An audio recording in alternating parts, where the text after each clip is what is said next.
కృషి చేసినటువంటి కొంతమందికి ఎంపీ గారి చేత సన్మానం చేయబడుతుంది. మొట్టమొదట శ్రీ చెన్నకేశవ వృద్ధాశ్రమం దంపతులు రావాల్సిందిగా కోరుతున్నాం. నిజంగా వీళ్ళు ఎంత మంచి పని చేస్తారంటే,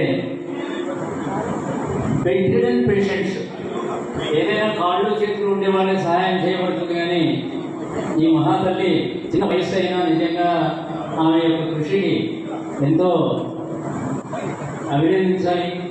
రామా కూర్చోండి,